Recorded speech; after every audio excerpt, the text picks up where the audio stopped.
दोघेही आईस्क्रीम खाऊन घरी आले. शौर्य श्रुतीला मिठीत घेऊन झोपला. श्रुती, तुला काय वाटतं की मला काहीच कळत नाही का? तुला ह्या सगळ्यापासून दूर ठेवायचं ते.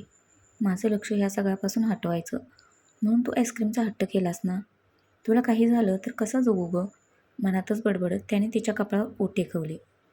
आता पुढे. दुसऱ्या दिवशी दोघेही आवरून खाली नाश्त्यासाठी आले. श्रुती, मला थोडं बोलायचं तुझ्याशी, अधिकराव म्हणाले. बोल ना डॅड, श्रुती हसत म्हणाली. काल जे घडले ते खूप विचित्र आणि भयानक होतं. म्हणजे तो तुझ्या कामाचा भाग आहे मान्य आहे, पण तुझ्या जीवावर बेतले काल, हे आम्हाला कळत नाही का? त्यात तू आता 2 जीवांची आहेस. तुझी काळजी वाटते, बाकी काही नाही. शौर्य, जो माणूस तू श्रुतीसाठी निवडला होतास त्याची नीट चौकशी केली नव्हतीस का? अधिकरावांनी आता मोर्चा शौर्यकडे वळवला. मी पूर्ण चौकशी केली होती डॅड, पण मी ज्याची निवड केली होती त्याचा खून झालाय असं श्रुती म्हणते. मी सांगते डॅड तुम्हाला सगळं. असं म्हणून जे काही आदल्या रात्री घडलं होतं ते सगळं श्रुतीने घरातल्यांना सांगितलं आणि ह्या सगळ्यात शौर्याचा काहीच दोष नाही आहे हे तिने घरातल्यांना पटवून दिले. डॅड, आजपासून मी तिला सोडायला आणि आणायलाही जाईन. माझा आता कोणावरच विश्वास उरला नाही आहे. शौर्य बोलत होताच तोच श्रुती त्याला म्हणाली. नको शौर्य, कॉलेज आणि ऑफिस आधीच तुमची खूप धावपळ होते. ऑफिस मी सांभाळेन बाळा, ह्याआधीही मीच बघत होतो. आता महत्त्वाचं तुझी काळजी घेणं आहे आणि त्याला जमेल तसं तो ऑफिसचं कामही बघेल, अधिकराव म्हणाले. बरं पुरे आता चर्चा, आता नाश्ता करून घ्या, कावेरीबाई सगळ्यांना म्हणाल्या. नाश्ता करून शौर्य आणि श्रुती दोघेही घरातून बाहेर पडले. शौर्य, एक न मी जाईन एकटी, श्रुती शौर्याला म्हणाली. नाही श्रुती, इतकं सगळं झाल्यानंतर मी तुला एकटीला कधीच आणि कुठेही पाठवणार नाही आणि मला आता काही ऐकायचं नाही आहे. गुपचूप गाडीत बस, बोलतच शौर्याने श्रुतीचा हात धरून तिला गाडीत बसवले. श्रुती, काळजी घे, ते लोक आता घरापर्यंत आली आहेत, शौर्य गाडी चालवत श्रुतीला म्हणाला. हो शौर्य, तुम्ही नका टेन्शन घेऊ, मी पाहते काय करायचं ते, तुम्हीही काळजी घ्या. मी आजच शिंदेसाहेबांशी ह्या विषयावर बोलते. थोड्याच वेळात दोघेही पोलीस स्टेशनला पोहोचले. शौर्य श्रुतीला सोडून कॉलेजला निघून गेला. पोलीस स्टेशनमध्ये गेल्या गेल्या कॉन्स्टेबल कांबळींनी श्रुतीला सॅल्यूट केले. श्रुती फक्त हसली आणि तिच्या केबिनमध्ये गेली. तिचं सामान ठेवून ती रमेशला ज्या ठिकाणी ठेवलं होतं तिथे गेली. काका, बोलला का काही हा? नाही मॅडम, खूप माज आहे त्याला. इतकं मारलं तरी तोंडातून अवाक्षरसुद्धा काढलं नाही आहे त्याने. टाळा काढा, श्रुती कांबळेंना म्हणाली. टाळा काढल्याबरोबर श्रुती आतमध्ये गेली. या मॅडम, झोप झाली की नाही व्यवस्थित, की माझ्या आठवणीने जाग्या होता? रमेश त्याच्या गळ्याभोवती हात फिरवत म्हणाला. तशी श्रुती हसली आणि तिने पटकन त्याच्या गोळी लागलेल्या पायावर जोरात पाय मारला. तसा रमेश कळवळला. अशी कशी विसरेन मी तुला, आणि तुलाही मला विसरू देणार नाही. चल बोल आता, कोणासाठी काम करतोस आणि माझी सुपारी तुला कोणी दिली होती? रमेश पाय धरून जोरजोरात ओरडत होता. श्रुतीने त्याच्या सणसणीत 2 कानाखाली वाजवल्या. चल बोल, रमेश कळवळत होता पण काहीच बोलायला तयार नव्हता. प्रसाद, ह्याला 3rd डिग्री द्या, त्याशिवाय ह्याचं तोंड उघडणार नाही, बोलून श्रुती जेलच्या बाहेर निघून गेली. कितीही प्रयत्न केले तरी अजून गोष्टी जशाच्या तशा होत्या. त्याने श्रुती जास्तच अस्वस्थ झाली होती. काही केल्या केस काही पुढे सरकत नव्हती. इतक्यात कॉन्स्टेबल कांबळे श्रुतीच्या केबिनमध्ये आले. मॅडम, शिंदेसाहेबांनी तुम्हाला त्यांच्या केबिनमध्ये बोलावले. बरं म्हणून श्रुतीने त्यांना जायला सांगितलं. श्रुतीने आधी ग्लासभर पाणी पिलं आणि ती शिंदेसाहेबांच्या केबिनमध्ये आली. श्रुतीने जय हिंद म्हणत शिंदेसाहेबांना सॅल्यूट केलं. ये श्रुती, तुझ्याशी मला खूप महत्त्वाच्या विषयावर बोलायचं आहे, शिंदेसाहेब श्रुतीला बसायचा इशारा करत म्हणाले. श्रुती, मला ह्या केसवरून हटवण्यात आले. काय? श्रुती जोरात ओरडली. पण का सर, म्हणजे असं अचानक? ते मलाही माहीत नाही श्रुती, पण वरून लेटर आले आणि हो, माझ्या जागेवर दुसरे IPS येत आहेत, पण जाण्याआधी मी तुला त्यांच्याविषयी काही सांगणार आहे. मग शिंदेसाहेब आणि श्रुती बराच वेळ बोलत होते. श्रुती शिंदेसाहेबांच्या केबिनमधून बाहेर आली, पण आता जास्तच अस्वस्थ झाली होती. प्रसादशी काहीच न बोलता ती तिच्या केबिनमध्ये गेली. तिला असं विचारात पाहून प्रसादही त्याच्या हातातील काम बाजूला ठेवून तिच्या मागे तिच्या केबिनमध्ये गेला. तर श्रुती त्याला चेअरवर विचार करत नखं कुरतडत बसलेली दिसली. श्रुती, काय झालं, इतकी टेन्शनमध्ये का दिसतेस? प्रसाद चेअरवर बसत म्हणाला. काही नाही रे, इतकं पळतोय आपण ह्या केसच्या मागे, पण सगळं अजूनही जैसे थे आहे, काहीच कळत नाही आहे. आणि त्यात आता शिंदे सरांची बदली झाली आहे. काय? पण कधी? प्रसाद बोलत होता तोपर्यंत श्रुती पुन्हा त्याला म्हणाली. येत्या 2 दिवसात. अगं पण असं अचानक? अचानक काहीच होत नाही प्रसाद. हे सगळं मुद्दाम केले. पण त्या जागेवर जे IPS येणार आहेत त्यांच्याविषयी सरांनी बरंच काही सांगितलं आहे. आपल्याला खूप अलर्ट राहावं लागणार आहे. म्हणजे ते येणारे IPS कोण आहेत नक्की? मग श्रुतीने शिंदे सरांनी तिला जे काही सांगितलं ते प्रसादलाही सांगितलं. इतकी जीवतोड मेहनत करून हाती काहीच लागणार नसेल तर काय अर्थ आहे या सगळ्याला? प्रसाद वैतागत म्हणाला. हे बघ प्रसाद, असं खचून जायचं नाही. येणारी व्यक्ती काय आणि कशी आहे हे तर आपल्याला कळलंय. पण तरीही आपली पावलं इथून पुढे सावधपणे पडली पाहिजेत. इतकंच काय, आपल्याला जो नडेल त्याला प्रत्युत्तर कसं द्यायचं ते आपण ठरवायचं आणि डोकं शांत ठेवून चाल खेळायची. समोरच्या व्यक्तीलाही कळलं नाही पाहिजे. डाव एक खेळायचा आणि दाखवायचा दुसराच. आपल्या खबरींनाही अलर्ट करायचं. कोणीच पोलीस स्टेशनमध्ये फिरकलं नाही पाहिजे. पण श्रुती, हे सगळे आता म्हणजे धांगडेपासून सगळेच बाहेर पडतील ना? हो, शक्यता आहे. श्रुती नाराज होत म्हणाली. काळजी करू नकोस. त्या IPSला अजून मी काय चीज आहे ते माहीत नाही. तो शेर आहे तर मी सव्वा शेर आहे. मी माझ्या पद्धतीनेच काम करणार आणि या सगळ्यांच्या मागे कोण आहे ते तर मी शोधून काढणारच. बरं चल, शिंदे सरांना उद्या आपल्याला निरोप द्यायचा आहे. श्रुती म्हणाली. आणि येणाऱ्या साहेबांचं स्वागतही करायचं हो ना? प्रसाद हसत म्हणाला. प्रसाद बोलून बाहेर निघून गेला आणि श्रुती पुन्हा केसची फाईल ओपन करून बसली. थोड्याच वेळात चित्रा पोलीस स्टेशनला आली. तिने श्रुतीच्या केबिनवर नॉक केले. येस, कम इन, श्रुती आतूनच म्हणाली. आत येऊ का? चित्रा घाबरत घाबरत म्हणाली. अरे तू ये आत ये, श्रुती तिला म्हणाली. सत्य मी. चित्राला चांगलाच घाम फुटला होता. बस, श्रुती तिला म्हणाली. तू काही गुन्हा केला आहेस का? श्रुती तिच्याकडे बारीक नजर करून बघत म्हणाली.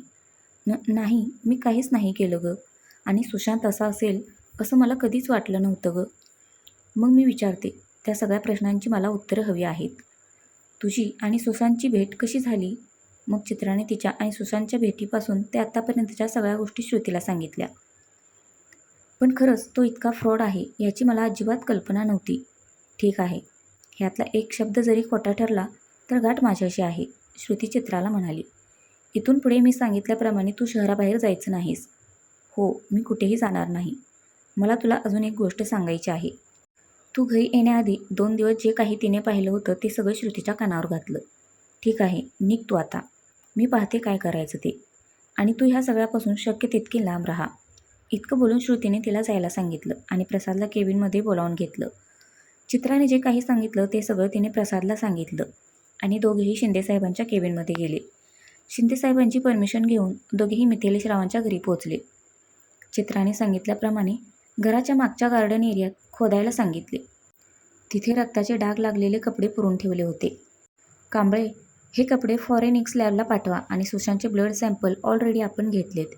ह्या रक्तासोबत गुलाम आणि नजमाचं ब्लड मॅच होत आहेत का बघा.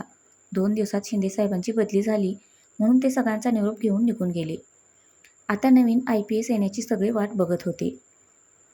दुसऱ्या दिवशी सकाळी शार्प 11 वाजता नवीन साहेब पोलीस स्टेशनला येण्याची वर्दी मिळाली होती. दुसऱ्या दिवशी सगळेच जरा लवकरच पोलीस स्टेशनला हजर झाले. ठरलेल्या वेळेत नवीन पोलीस अधिकारी पोलीस स्टेशनमध्ये आले. सगळेच त्यांच्या स्वागताला हजर होते, श्रुती सोडून. सगळ्यांनी नवीन साहेबांना जय हिंद म्हणत सॅल्यूट केलं आणि पुष्पगुच्छ देऊन त्यांचं स्वागत केलं. मला वाटतं इथे एक लेडी ऑफिसरसुद्धा आहेत, तो बोलत होता. तोच मागून आवाज आला. जय हिंद सर. अच्छा, तुम्ही आहात तर. त्या चेहऱ्यावर खोटं हसू आणत ते साहेब म्हणाले. मी IPS निशांत. ते श्रुतीला शेक हँड करण्यासाठी हात पुढे करत म्हणाले. पण श्रुतीने त्यांना हात जोडून नमस्कार केला. ओ, आतून चरफडत पण चेहऱ्यावर खोटं हसू ठेवत त्याने हात मागे घेतला. सर, मी तुमचा ज्युनियर प्रसाद आणि ही श्रुती आहे.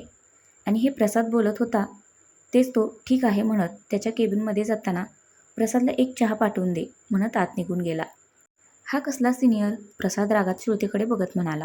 श्रुतीने एक श्वास सोडला आणि तीही तिच्या केबिनमध्ये निघून गेली. माझ्याशी पंगा घेतेस काय? दाखवतो तुला थोड्याच दिवसात. हा निशांत काय चीज आहे ती, तो टेबलावर हात आपटत म्हणाला. पण तिच्या असं वागण्याचं कारण काय असेल? का तिला माझ्याविषयी नाही, माझ्याविषयी इथे कोणाला काहीच माहीत नाही. की तिचं नेटवर्क खूपच स्ट्रॉंग आहे. कितीही स्ट्रॉंग असलं तरी माझ्या नेटवर्क इतकं नक्कीच नसेल, तो कुत्सितपणे हसत म्हणाला. इतक्यात चहा घेऊन एक मुलगा आतमध्ये आला. क्या साहब, नया दिखता है आप. इधर अपन राजा, बोले तो छोट्या. सब अपने को यहीच नाम से बुलाते हैं.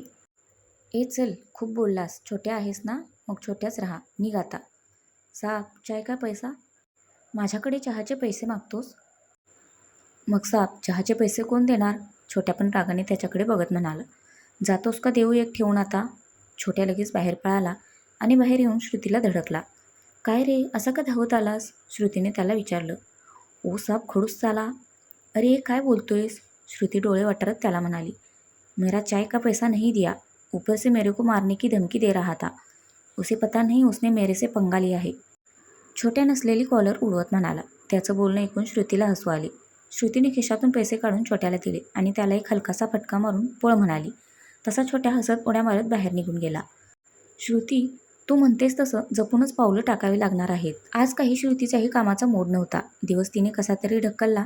संध्याकाळी शौर्य तिच्या सुटण्याचा वेळ तिला घ्यायला आला होता. श्रुती लगेच गाडीत येऊन बसली. संपूर्ण रस्ताभर श्रुती गाडीत शांत होती. काय झाले सोना, काही बिनसले का तुझं? शौर्य गाडी चालवत तिला म्हणाला. काही नाही शौर्य. श्रुती गाडीच्या काचेतून बाहेर बघत म्हणाली. ठीक आहे, नसेल सांगायचं तर नको सांगूस, पण तुझ्या कामाचा ताण तुझ्या तब्येतीवर होतोय. जेवलीस का आज? हो, थोडंसं खाल्लंय. शौर्य, नाही खायची इच्छा होत माझी अजूनही. बरं, आता काही खावंसं वाटते का? बाहेरूनच खाऊन जाऊया. शौर्य तिच्या गालावरून हात फिरवत म्हणाला. नको, आपण घरीच जाऊया. मॉमनी खिचडी केली आहे माझ्या आवडीची, तीच खाईन. ओके म्हणत शौर्यने पुन्हा तिच्या गालावर हलकेच टॅप केले आणि पुन्हा गाडी चालवू लागला. थोड्याच वेळात दोघेही घरी पोहोचले. आताही श्रुती काहीच न बोलता घरात निघून गेली. नेमकं श्रुतीचं काय बिनसले हे शौर्यला कळत नव्हतं. तोही तिच्या मागोमाग घरात गेला. तोपर्यंत श्रुती वर रूममध्ये निघून गेली होती. जेवतानाही श्रुती शांत शांतच होती. काजोल, आज शांत का आहेस? आप्पासाहेब श्रुतीकडे पाहत म्हणाले. काही नाही आप्पा, थोडं कामाचं टेन्शन आहे. श्रुती बाळा, काम आणि त्याचं टेन्शन घरात येताना त्या चौकटीबाहेर सोडून यायचं. आप्पासाहेब बोलत होते तोच अधिकराव बोलायला तोंड उघडणार तर आप्पासाहेबांनी त्यांना शांत बसण्याचा इशारा केला. हे बघ अधिका, काम आणि त्याचं टेन्शन ह्याचा परिणाम तब्येतीवर होतोच, शिवाय घरातल्या वातावरणावरही त्याचा परिणाम होतो आणि ह्याच गोष्टी घरातल्या वादाला कारणीभूत ठरतात. घरातलं हस्तखेळतं वातावरण बिघडतं. आणि काजोल, तुला असं नर्वस पाहायला मला तरी नाही आवडत. आप्पासाहेब नाराज होत म्हणाले. आप्पा सॉरी, पुन्हा असं नाही होणार. इथून पुढे मी माझ्या कामाचं टेन्शन घरात कधीच येऊ देणार नाही. काजोल, आपण खूप दिवस झाले एकत्र वेळ नाही घालवला आणि पिक्चरसुद्धा नाही पाहिला.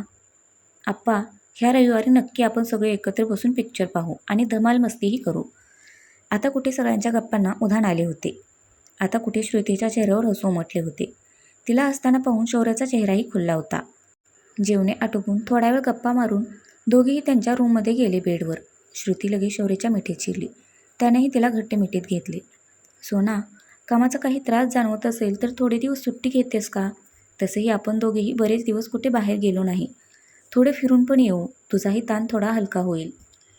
नाही नको शौर्य, आता तरी ते शक्य नाही आहे. कामाचं प्रेशर खूप आहे आणि त्यात शिंदेसाहेबांना हटवून नवीन साहेब आलेत आणि त्यांची लक्षणं मला काही ठीक दिसत नाहीत. हे बघ श्रुती, प्रत्येकाचे स्वभाव वेगळे असतात. वागण्याची पद्धतही वेगळी असते. कदाचित कोणीतरी मुद्दाम त्यांची इमेज खराब करायचा प्रयत्न करत असेल किंवा ती व्यक्ती मुळातच तशी असेल आणि असली तरी येत्या काही दिवसात तो त्याचे रंग नक्कीच दाखवेल. आणि माझी शेरणी कधीपासून हार मानायला लागली? शौर्य तिचा चेहरा वर करत म्हणाला. बरं चल, नको फार विचार करूस आणि टेन्शनही नको घेऊस. होईल सगळं काही ठीक. आणि तू आता फक्त बेबीचा आणि माझा विचार कर. बोलत शौर्यने श्रुतीच्या ओठांचा ताबा घेतला. श्रुती त्याला प्रतिसाद देऊ लागली. शौर्य आवेगाने श्रुतीला किस करत होता. काही क्षणातच दोघेही एकरूप झाले. तर फ्रेंड्स, आजचा भाग कसा वाटला नक्की कमेंट करून सांगा. धन्यवाद.